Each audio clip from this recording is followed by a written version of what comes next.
Constitution of the United States. Now that he's president, Joe Biden has campaign promises to keep, one of which is reversing the damage he says was done by his predecessor on US immigration policy. The day one challenge that we're going to need to address immediately, the humanitarian disaster that the Trump administration has systematically created on our southern border.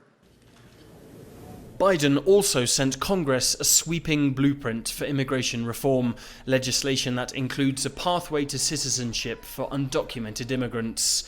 For NGOs like Mexico-based Sin Fronteras, founded by Ana Saiz, it's some of the first good news they've had in years. She's particularly heartened by the Biden administration's suspension of Donald Trump's Remain in Mexico policy, which forced asylum seekers to wait south of the border while their claims were processed.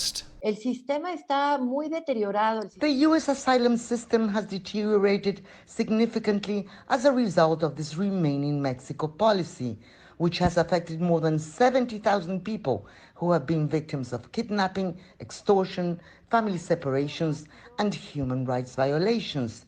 So while there's no magic wand to reverse these problems overnight, moving to change this situation is vital. Un cambio. However, other issues are still present, including COVID-19 restrictions that have allowed for the immediate expulsion of migrants crossing the border.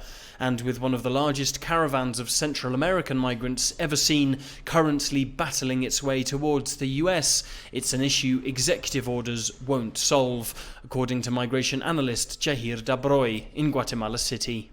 Todo el tema de la política migratoria estadounidense. U.S. immigration policy is set by the Department of Homeland Security, and change there doesn't happen overnight. You can reverse executive orders from the Trump administration, but you can't drastically change migration policy. What's needed are long-term investment plans in these regions, which will guarantee the U.S. that migration flows will decrease. It's America's day. Biden's immigration bill does include billions of dollars for tackling the root causes of migration in Central American nations.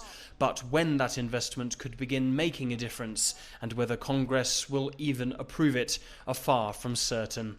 Alistair Baverstock, CGTN, Mexico City.